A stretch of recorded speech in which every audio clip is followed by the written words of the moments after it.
Hello बच्चों, स्वागत है द रेस के यूट्यूब चैनल पर। हम लोग 11th क्लास के अकाउंटिंग के बारे में पढ़ रहे थे। ठीक है, हमारा जो चैप्टर चल रहा था वो इंट्रोडक्शन ऑफ अकाउंटिंग चल रहा था। ठीक है, और हम लोग ने meaning of definition of accounting, ठीक है, प्रिंसिपल ऑफ अकाउंटिंग, ये सब पढ़ लिया था। प्रिंसिपल अकाउंटिंग में आपको मैंने बताया था आई एम फ्रॉम छोटा छाछर शिमला आया चतुर वाला, तो टॉपिक आपको याद ही होगा। आते मान मैंने यार टॉपिक याद दिला दिया है, तो इसी को लेकर हम लोग आगे बढ़ते हैं। ठीक है, ओवरव्यू में ये इतना हो गया। अब हमारा जो अगला टॉपिक होने वाला है बच्चों वो है यूजर ऑफ अकाउंटिंग इंफॉर्मेशन। ठीक है, तो अगला टॉपिक आप डालने वाले हैं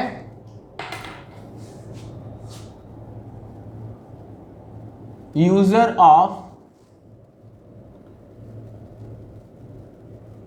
अकाउंटिंग इंफॉर्मेशन। ठीक है, कि ये जो अकाउंटिंग है उसके यूजर कौन कौन हैं। ठीक है, यूजर ऑफ अकाउंटिंग इंफॉर्मेशन में यहां पर दो हैं। कौन है दो बच्चों? देखो, दो मैंने उस दिन आपको बताया था, इंटरनल यूजर। लास्ट क्लास में आपको मैंने यही बताया था। और दूसरा होता है बच्चों, यहां पर दूसरा लिखेंगे एक्सटर्नल यूजर। ठीक है, तो हमारे पास दो हो गए, एक हो गया इंटरनल और दूसरा हो गया एक्सटर्नल। ठीक है, इंटरनल में देखो बच्चों कौन कौन से होते हैं। इंटरनल में आप लिखोगे ऑनर,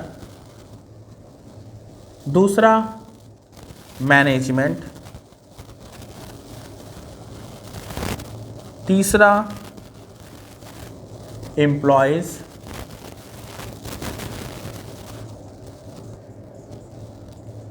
एंड वर्कर्स।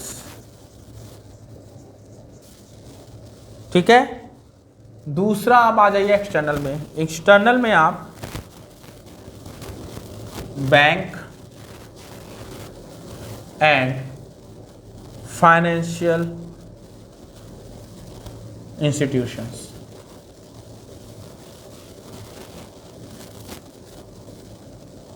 ठीक है, दूसरा आप ले लो इन्वेस्टर्स,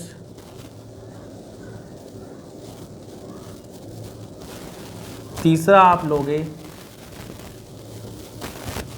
क्रेडिटर्स, और चौथा आपका हो सकता है कंज्यूमर्स। ठीक है बच्चों, तो यहां पर बात हो रही है कि मैं अपने अकाउंटिंग इंफॉर्मेशन को किसको किसको दे सकता हूं। ठीक है, तो मैं यहां पर दो चीजें बात करता हूं। यूजर ऑफ अकाउंटिंग इंफॉर्मेशन में सिर्फ आपको दो चीजें हैं, ध्यान से देखिए। आप अपनी इंफॉर्मेशन दो लोगों को रखते हो, एक इंटरनल और एक एक्सटर्नल। इंटरनल यूजर का मतलब क्या होता है बच्चों? इंटरनल यूजर का मतलब ये है जो आपकी अकाउंटिंग इंफॉर्मेशन को इंटरनली जानते हो। कौन जानता हो बेटा? आप इंफॉर्मेशन किसको किसको दोगे? आप अपने अकाउंट को क्लियर करते हो, ट्रेडिंग पीएल दुनिया भर की बैलेंस शीट्स बनाते हो, अपने अकाउंट्स क्लियर करते हो, तो आप उसको किसको बताओगे?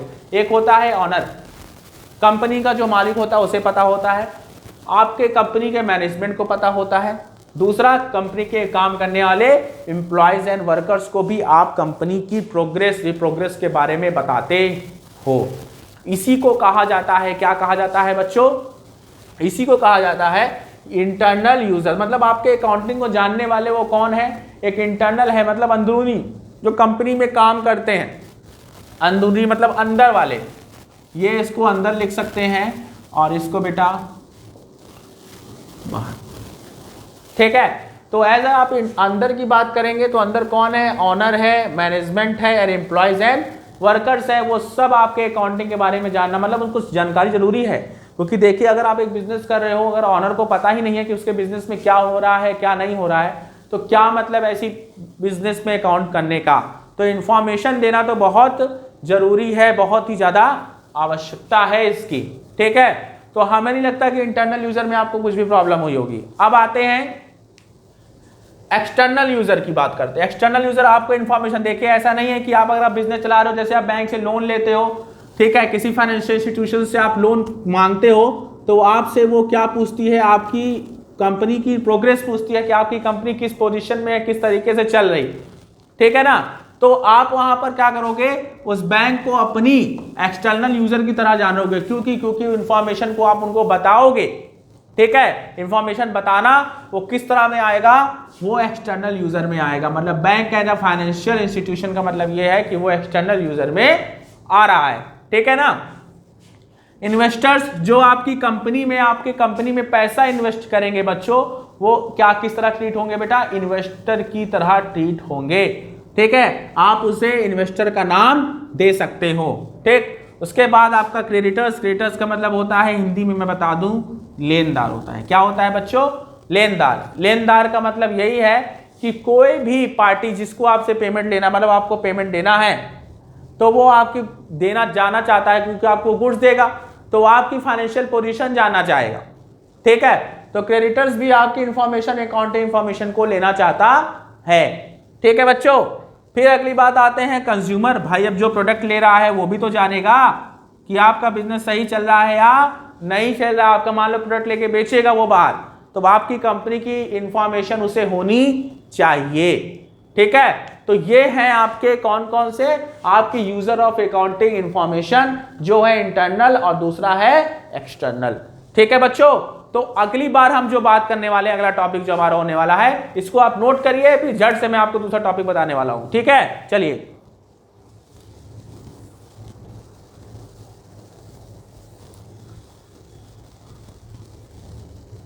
चलिए बच्चों, नोट कर लिया, मैं इसको रफ कर दे रहा हूं।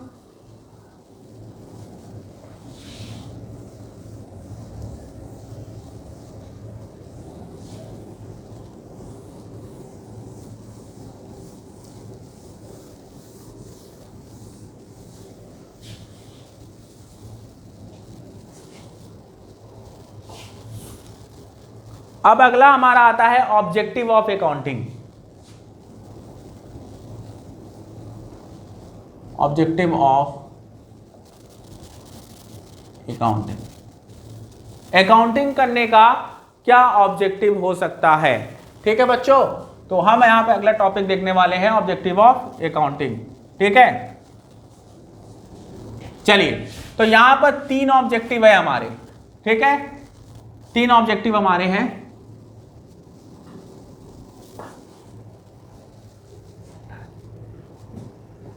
चलिए, सबसे पहला ऑब्जेक्टिव हमारा फाइनेंशियल ऑब्जेक्टिव, फाइनेंशियल ऑब्जेक्टिव। दूसरा हमारा है कॉस्ट, इसको ऑब्जेक्टिव जगह लिख दीजिए फाइनेंशियल अकाउंटिंग, ज्यादा क्लियर हो जाएगा, ठीक। उसके बाद कॉस्ट अकाउंटिंग, ठीक। तीसरा आप ले सकते हैं मैनेजमेंट अकाउंटिंग,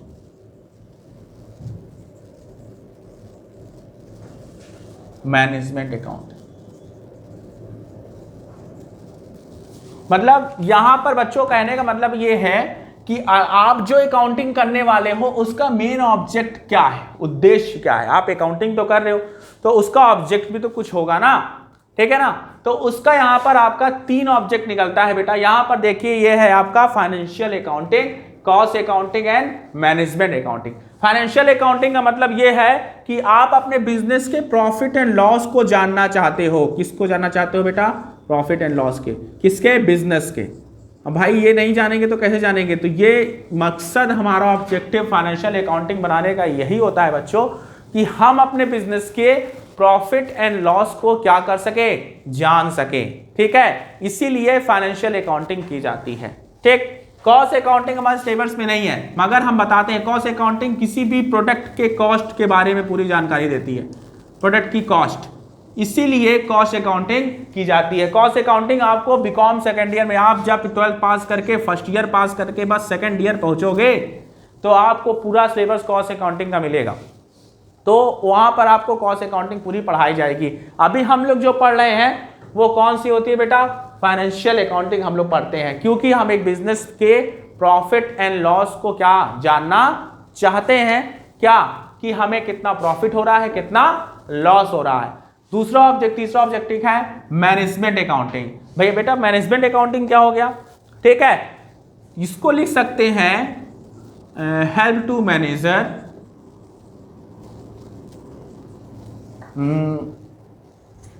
इन डिसीजन मेकिंग, डिसीजन मेकिंग। अभी डिसीजन मेकिंग किस में काम आता है भाई? यहां पे साफ साफ बात है कि डिसीजन मेकिंग किस में काम आता है। ठीक है, हम ये डिसीजन मेकिंग किस में काम आएगा? मुझे डिसीजन लेने में, जब आप फाइनेंशियल अकाउंटिंग करोगे तो हमें मैनेजमेंट अकाउंटिंग ये दिखाता है कि मैनेजर को हेल्प करता है कि वो अपने बिजनेस में किस तरह से डिसीजन ले कि उसका बिजनेस क्या हो, ग्रो हो। ठीक है, तो अकाउंटिंग, मैनेजमेंट अकाउंटिंग हमें बताता है किसको? मैनेजर को हेल्प करता है कि आपके कंपनी का जो मैनेजर होगा, जो आपके बिजनेस का मैनेजर होगा, उसे हेल्प करेगा कि वो अपने बिजनेस में सही डिसीजन लेके बिजनेस को आगे क्या ग्रो करे। ठीक है, तो तीनों का अपना अलग ही अलग ऑब्जेक्टिव है। ठीक है, तो हम यहाँ पे ऑब्जेक्टिव अकाउंटिंग अगर आपसे पूछे एग्जामिनेशन में कि ऑब्जेक्टिव ऑफ अकाउंटिंग क्या है, तो उसमें 3 टाइप्स के ऑब्जेक्टिव आपको लिखने हैं। एक है फाइनेंशियल, दूसरा है कॉस्ट और तीसरा है मैनेजमेंट। ठीक है, तो ये हो गया आपका ऑब्जेक्टिव। अगला टॉपिक हमारा चलते हैं, इसको नोट कर लीजिए बच्चों जल्दी से।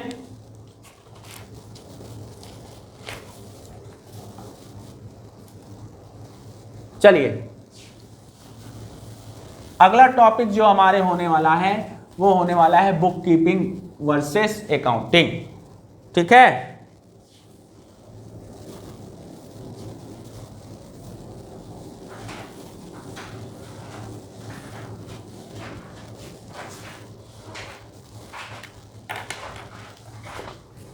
अगला टॉपिक जो हमारा है बुक कीपिंग वर्सेस अकाउंटिंग। ठीक है, बुक कीपिंग वर्सेस अकाउंटिंग का मतलब क्या है? बुक कीपिंग का मतलब क्या है? जैसे आप एक स्टूडेंट हो, आपका काम क्या है? कॉपी रखना, कॉपी में लिखना। ठीक है, नोट्स कंप्लीट करना। जैसे मैं क्लासेस लेक्चर ले रहा हूं, तो आपका काम है कि आप अपने एक कॉपी बनाइए और उस कॉपी में अच्छे से जितने भी मैंने टॉपिक्स बताए हैं उसको नोट करना, वो अच्छे से रखना। उसे क्या कहा जाएगा बेटा? बुक कीपिंग कहा जाएगा।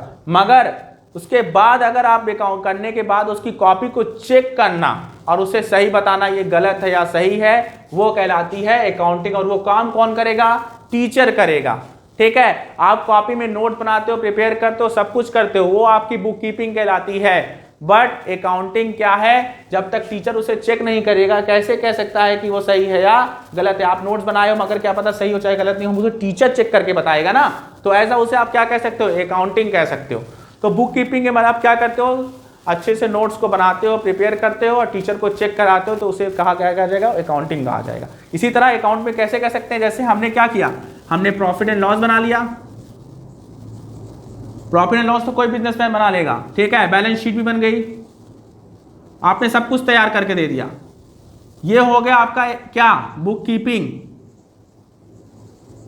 मगर एक सीए इसको क्या करेगा? जांचेगा। चार्टर्ड अकाउंटेंट इसको चेक करेगा कि आपने जो प्रॉफिट एंड लॉस ये बैलेंस शीट बनाई है, ये ट्रू एंड फेयर आपकी फाइनेंशियल पोजीशन को शो करती है या नहीं करती है। बिना उसे जानकारी दिए आप अपने बैलेंस शीट और प्रॉफिट एंड लॉस को ट्रू एंड फेयर नहीं बता सकते। तो आपने तो बुक कीपिंग कर ली, मगर बिना सीए के वो अकाउंटेंसी नहीं हो सकती। ठीक है, अब मैं जो टॉपिक्स बताऊंगा उससे आपको और क्लियर हो जाएगा बुक कीपिंग वर्सेस अकाउंटिंग। ठीक है, चलिए देखिए।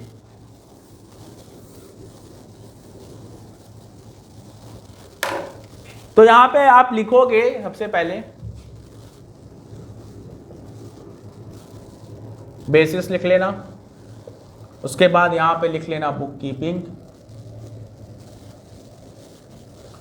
और यहां पर अकाउंटिंग।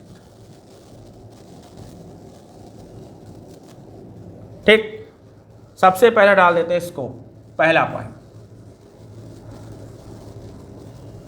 स्कोप में IMRC, और मैं यहां पे पूरा वर्ड लिखूंगा IMRCSAC।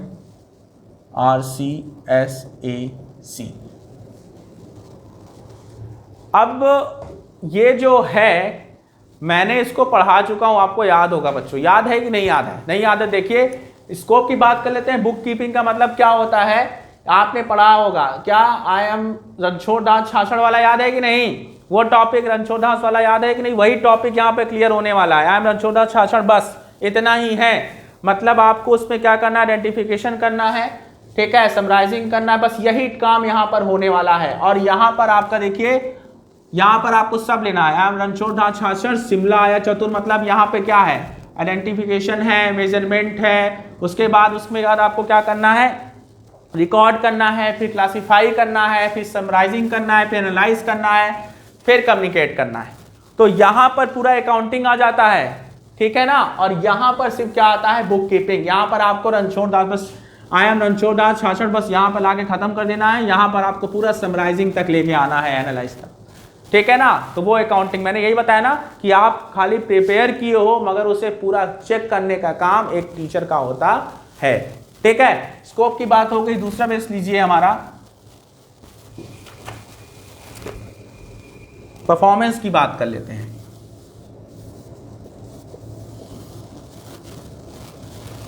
परफॉर्मेंस में देखेंगे तो ये जो काम है वो जूनियर स्टाफ का है। किसका है बच्चों, जूनियर स्टाफ का।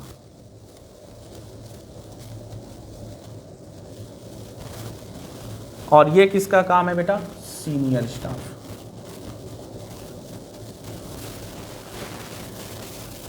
ठीक है बच्चों, ये काम किसका है, जूनियर स्टाफ का। मतलब आप एक स्टूडेंट और ये सीनियर स्टाफ आपका टीचर, आप क्या कर रहे हो, आप उसे प्रिपेयर कर रहे हो अच्छे से और टीचर को दे दिया, ठीक है। तो वो क्या करेगा, उसको चेक करेगा, ठीक है, एनालाइज करेगा, ठीक, इंफॉर्मेशन देगा कि हाँ ये आपके balance sheet profit and loss सही है। ये परफॉर्मेंस हो गया। तीसरा आप देखो स्टेज की बात कर लेते हैं।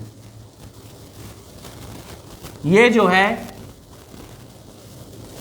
प्राइमरी स्टेज है, ठीक है बच्चों, और ये आपका सेकेंडरी स्टेज है।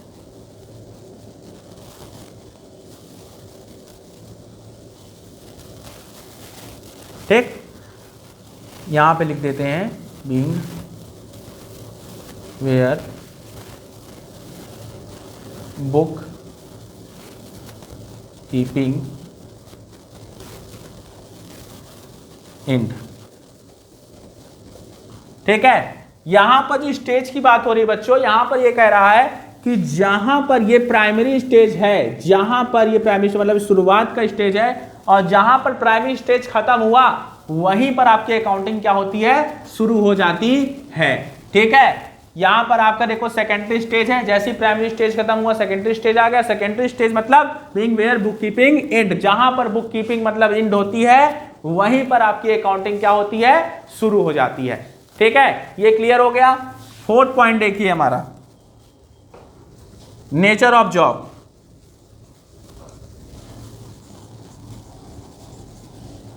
ठीक है, नेचर ऑफ जॉब, ये रूटीन जॉब है।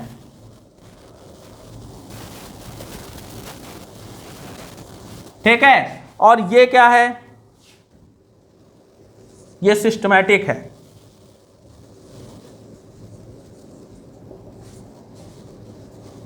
ठीक है, तो यहां पर आपको रूटीन जॉब करनी है। ठीक है, मतलब आपको रूटीन पे काम करना है। ठीक है, जैसे आपका डेली काम है अपने कॉपी को नोट्स में तैयार करना, फिर उसे सिस्टमैटिक ढंग से क्या करना, टीचर का काम है उसे अच्छे ढंग से क्या करना, उसे चेक करना, बताना कि ये सही है या गलत है। ठीक है, अगला टॉपिक हमारे आने वाला है स्पेशल स्किल्स।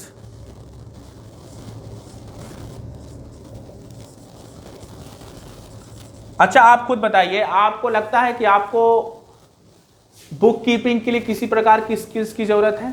कोई भी बुक कीपिंग कर सकता है, मगर एक अकाउंटिंग के लिए आपको स्किल की जरूरत जरूर पड़ती है। ठीक है, तो यहां पर हम लिखेंगे does not require special skills. हमें कोई स्पेशल स्किल्स की जरूरत नहीं है बुक कीपिंग के लिए। ठीक, बट हमें इसमें जरूरत है बुक अकाउंटेंसी के लिए। एक सीए को जरूरत होती है, आप हर कोई सीए नहीं बन सकता।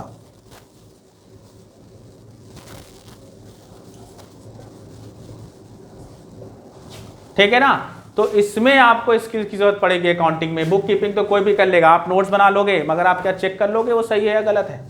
ठीक है ना, तो उसके लिए हमको स्किल की जरूरत पड़ेगी ही पड़ेगी। एक सीए आपका बैलेंस शीट चेक करता है तो उसके पास एक स्किल होती है। आप एक बिजनेसमैन हो के भी आप सीए से बिना कंफर्मेशन कराए आप क्या टैक्स नहीं पे कर सकते। क्यों? क्योंकि उसको अकाउंटिंग की पूरी नॉलेज होती है, उसके पास एक क्या होती है, स्किल होती है। ठीक है, तो ये आपको बुक कीपिंग और अकाउंटिंग में क्या बता रहा है, डिफरेंस बता रहा है। ठीक, तो यहां पर डिफरेंस ये हो गया, ये वाला जरूर याद रखिएगा, IMRC वाला, ठीक है, और यहां पर IMRC SAC सबका फुल फॉर्म आपको पता है। ठीक है, मैंने पिछली क्लास में ही बता दिया था, ये क्लियर कर रखा था। ठीक है, तो चलिए आगे हम लोग अगला टॉपिक स्टार्ट करेंगे नेक्स्ट क्लास में। ठीक है बच्चों, अगली क्लास में हम लोग मिलते हैं और आगे अपना टॉपिक स्टार्ट करेंगे। ठीक, चलिए।